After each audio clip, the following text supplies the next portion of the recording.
தினமொரு வசனம்.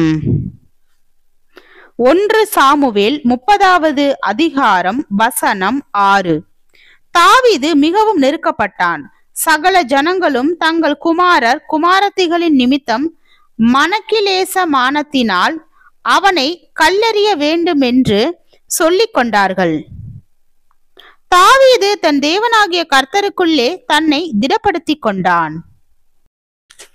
விளக்கம். தேவன் ஒரு அற்புத கலைஞர். அவர் ஒரு அதிசயமான குயவன். ஒன்றும் இல்லாமையிலிருந்து எல்லாவற்றையும் படைத்த இறைவன். நம்மிடம் ஒரு புதிய காரியத்தை நிச்சயம் செய்ய முடியும். நான் அடிக்கடி ஒரு சிறு உதாரணம் சொல்வேன். ஒருவன் தேங்காயை 2ஆக உடைத்து அதிலிருந்த பருப்பை எடுத்துவிட்டு அந்த தேங்காய் மூடியை வேண்டாம் என்று வெளியே வீசினான். அதனை இன்னொருவன் எடுத்து தன்னுடைய கலை திறமையினால் அதனை அழகான ஒரு பொருளாக்கினான். அது பல 100 ரூபாய்கள் மதிப்புள்ள விசேஷ பொருளாக மாறிவிட்டது. ஏனென்றால் அவன் கலைஞன். அவனால் அற்பமான ஒரு பொருளை அரும்பொருளாக மாற்ற முடியும். அதுபோலவே தேவனுடைய கைகளில் நம்முடைய பயனற்ற வாழ்க்கை அர்ப்பணிக்கப்படுமானால் சர்வலோகத்தையும் படைத்த தேவன் அவற்றிற்கு அழகான ஒரு உருவமும் அர்த்தமும் கொடுக்க வல்லமையுள்ளவராயிருக்கின்றார். எல்லா நிலைகளிலும் உடைக்கப்பட்டு வாழ்க்கையின் அழகினை இழந்து போன ஒரு நிலையில்தான் தேவன் நகோமியையும் ரூத்தையும் அற்புதகரமாக நடத்தி அவர்களின் வாழ்க்கைக்கு ஒரு புதிய ரூபத்தையும் அர்த்தத்தையும் கொடுத்தார். அர்ப்பணிப்பு என்றால் அதிகம் ஜெபித்தல், அதிகம் உபவாசித்தல், அதிகம் வேதம் வாசித்தல் என்றே அநேகர் நினைக்கின்றனர். தேவன் நம்மிடம் தம்முடைய நோக்கம் நிறைவேறுவதற்காகவே அவர் நம்மை படைத்தார். அவரை நாம் அறிய வேண்டும். அவருடைய உறவை நாம் உணர வேண்டும்.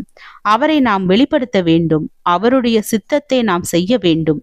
இதுவே தேவ நோக்கங்கள்.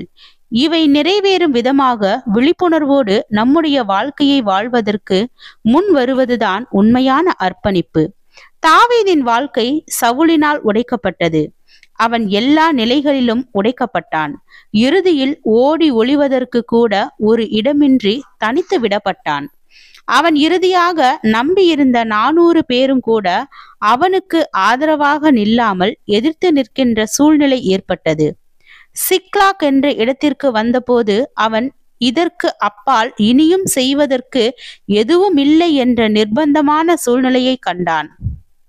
ஆனால் இந்த உடைதல்களுக்கு பின்னால் தேவன் அவனை உயர்ந்த ஒரு நோக்கத்தின் அடிப்படையிலும் மகிமையான ஒரு திட்டத்தின் அடிப்படையிலும் உருவாக்கி கட்டிக்கொண்டே இருந்தார். சவுலினால் உடைக்கப்பட்டது தாவீதின் திட்டங்கள் தானே அன்றி தாவீதின் வாழ்க்கையை குறித்த தேவ திட்டம் அல்ல.